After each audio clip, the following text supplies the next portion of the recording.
Oi, pessoal! Eu trouxe para vocês hoje algumas atividades aí do livro EMAI do Ler e Escrever, tá? Atividades de português e matemática. Vamos iniciar aí, então, com as atividades do EMAI. Vamos lá para o EMAI, página 49 e 50. Aqui sobre um pouco, a gente vai falar um pouquinho hoje sobre os números racionais. Então, ele começa falando aí dos números naturais, que a gente já conhece, né? Que vai do 0, 1, 2, 3, 4, 5, 6 e vai até o infinito, né? No nosso dia a dia, porém, usamos números que não fazem parte do conjunto dos naturais, tá? Com certeza você conhece alguns deles. Então, a gente tem os famosos números com vírgula, né? Que a gente usa do nosso dia a dia no dinheiro, né? No peso, na medida de comprimento, medida de capacidade, tá? Litro, né? Em matemática, os números como esses são chamados números racionais, e nestes casos estão escritos na forma decimal. Popularmente, as pessoas dizem que são números com vírgulas, mas os números racionais podem ser representados sob a forma de frações, que são menos usadas no mundo de hoje, ó, as frações, ó. Meio, 1/3, 1/4, 2/3, né? Então, ele pede para a gente escrever aqui embaixo o significado dessas escritas, tá? Frações representam partes de um inteiro ou até mais de um inteiro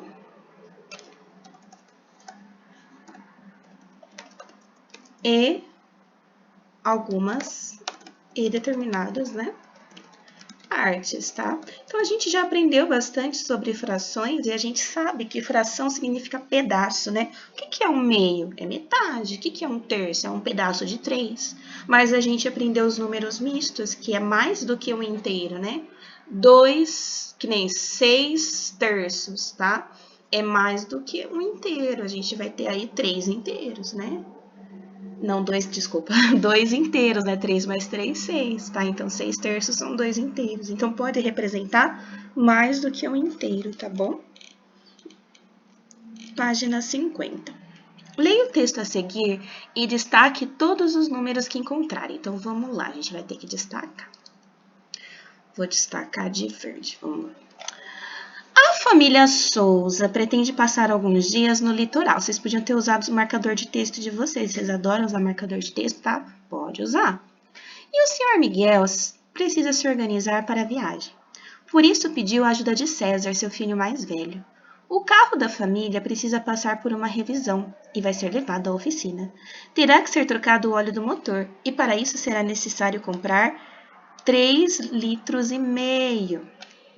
do óleo 5W40, que custa R$10,60 o litro. Deixa eu... Isso, pronto. Terá de fazer... Nossa, acho que o 5W40 a gente tem que... É número também, né? Então, vou grifar. Terá de fazer a regulagem dos freios, calibragem dos pneus e checar a parte elétrica. E, por fim, abastecer o tanque de combustível, que está com 1/4 de sua capacidade total, que é de 50 litros. O mecânico cobrou, além dos materiais utilizados, R$150 pela mão de obra. Na viagem de 100,5 km, tá? 100,5 km é 100,5 km. Terão de passar por 3 praças de pedágio que custam R$5,80, R$6,80 e R$9,40, respectivamente. Eles pretendem ficar 4 dias no litoral e todos estão radiantes com esse final de semana prolongado, que promete ser de muita diversão. Você sabe ler os números que aparecem no texto? Sim. Aí ele quer que justifica, pois são números utilizados no nosso cotidiano. Porque são sistema monetário, né? Dinheiro, fração, 1/4, 3/4, até fazer receita a gente usa fração, litros, né, por gasolina, essas coisas, todo mundo acompanha o pai e a mãe no posto de gasolina. Ah, coloca 50 litros de gasolina, 50 litros de álcool, né? Quilômetros, tá? Ah, fica não sei quantos quilômetros daqui, cidade tal. Então, são números que a gente escuta no nosso dia a dia, tá? Compreende o significado de cada um deles? Sim. Na leitura, vemos o contexto do uso de cada número. E é possível identificar as funções deles, tá? Eu acho que o único complicado é esse 5W40, que é o tipo do óleo, tá? Aí já é uma parte mais específica da mecânica, né? O mecânico sabe o que significa 5W40. Mas a gente sabe aí que é uma classificação para o tipo de óleo que ele vai pôr no carro, tá bom? Comente com o colega sobre os números e justifique, tá? Então, a gente poderia colocar aqui nesse comentário a função desses números, né? Observamos números do sistema monetário, tá? Que é o dinheiro, frações, medida de comprimento, que é o quilômetro, né? De comprimento. Medida de tempo. Onde a gente vê medida de tempo? 4 dias. Medida de tempo, dias, né? Medida de capacidade, que é o litro, tá? E etc, né?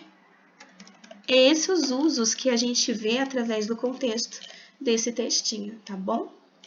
Então, atividade de matemática era até aqui, né? Página 50, tá bom? Pra gente ver aí por que a gente aprende fração, por que a gente aprende número decimal, porque a gente precisa saber identificar a função desses números no nosso dia a dia, tá bom?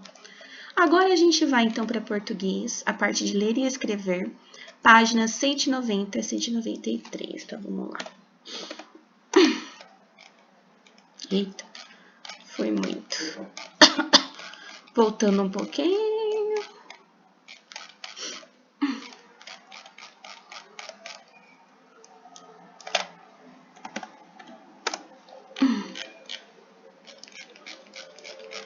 Ai, foi muito para frente. 193. Aqui.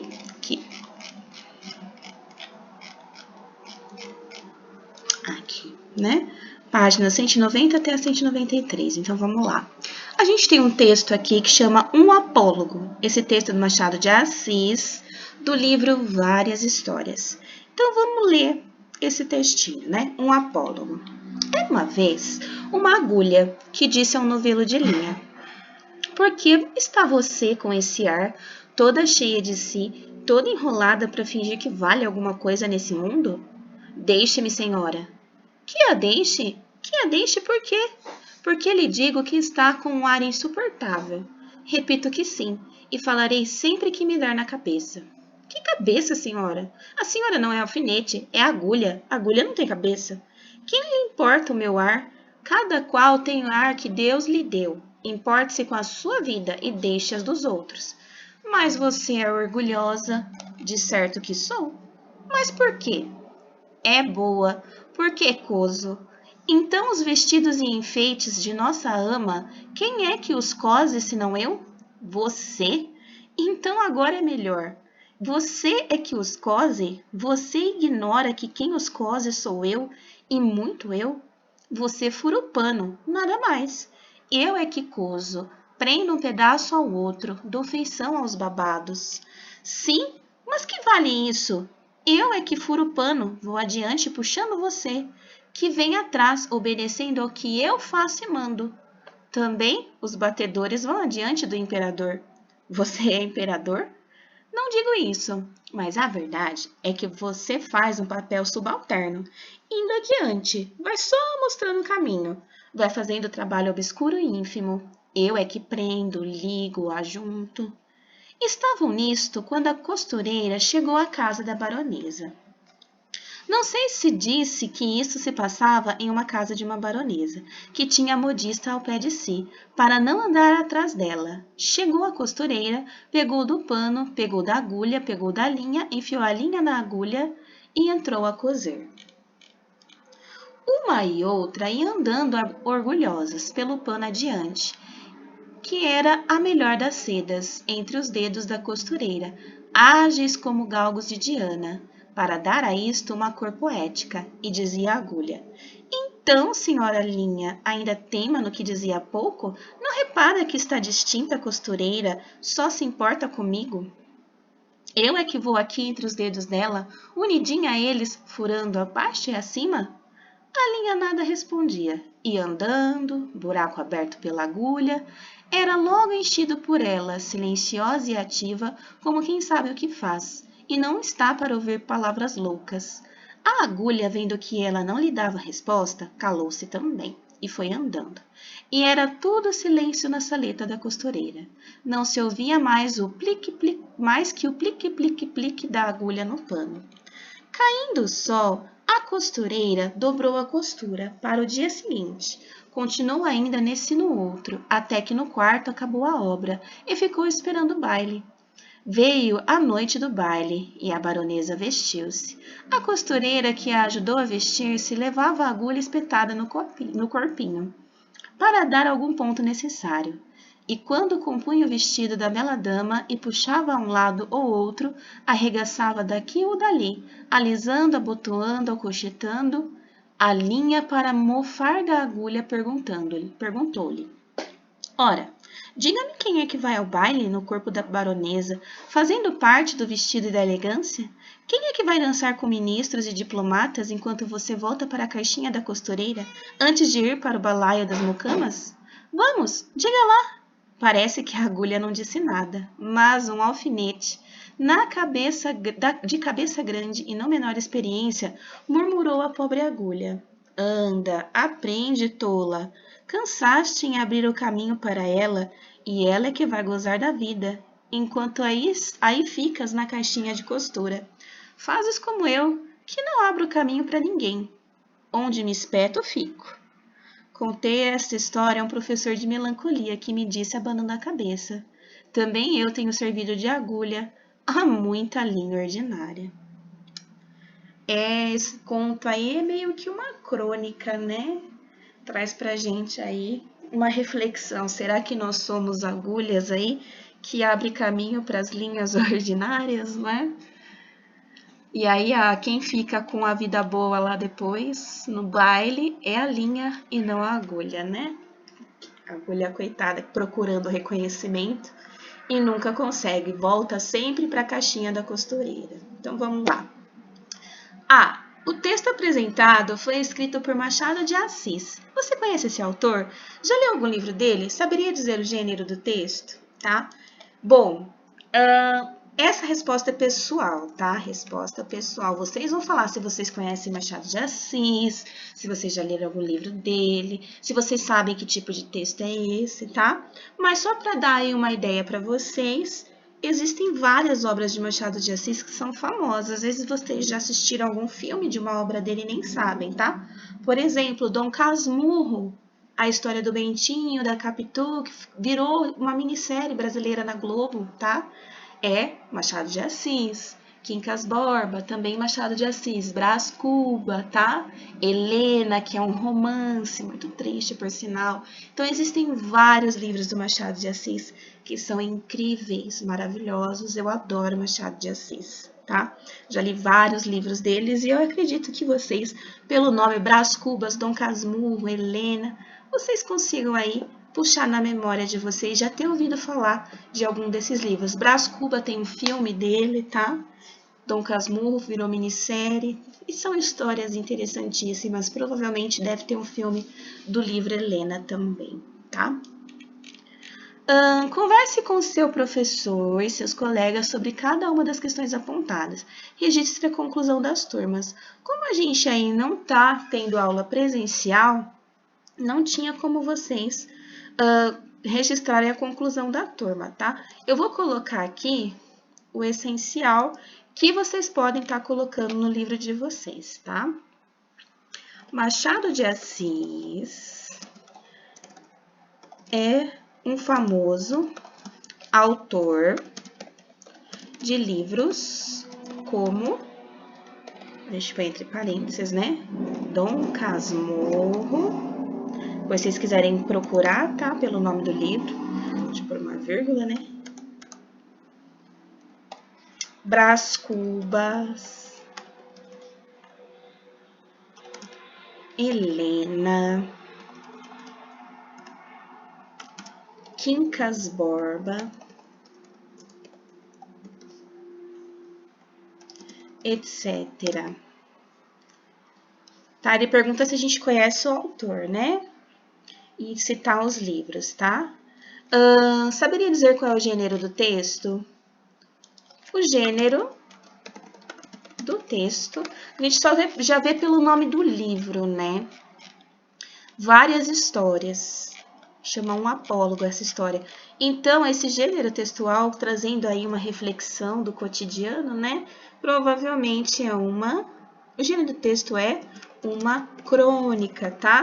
Esses livros que eu citei aqui em cima, eles são romances, tá? Dom Casmurro, Brás Cubas, Helena Quincas Borba são romances. Romance não necessariamente é um gênero textual que vai possuir uma história de amor, tá? Romances são histórias aí que trazem muita emoção. Por exemplo, Dom Casmurro, no final ele não é um final feliz, tá? Brás Cubas, ele é um cara que morreu e conta aí a história das pessoas, dos relacionamentos que ele teve, as pessoas que ele conheceu, tá? E ele fala muito da natureza humana, né? Que não é muito bonita, né? Helena, uma história triste, tá? Tem aí todo um romance, mas é uma história triste. Quincas Borba fala de um cachorro, que o cara colocou o nome no cachorro, de Quincas Borba e tal. Então, assim, romance não necessariamente é uma história romântica. É um gênero textual que trazem aí histórias com bastante emoções, tá? Só que essa historinha aqui, não é um romance, tá? É uma história curta e ela tem mais característica de crônica, porque ela traz aí uma reflexão sobre a vida e sobre o cotidiano, tá bom? Você deve ter conversado com seu professor e os colegas que o texto, às vezes, toma um fato cotidiano para poder fazer uma crítica ou propor uma reflexão sobre valores sociais vivenciados em uma época histórica. Pensando nisso, busque no texto, escreva nas linhas abaixo trechos que apresentam a vaidade das personagens. Então, onde que a gente vê a vaidade das personagens? Vamos lá.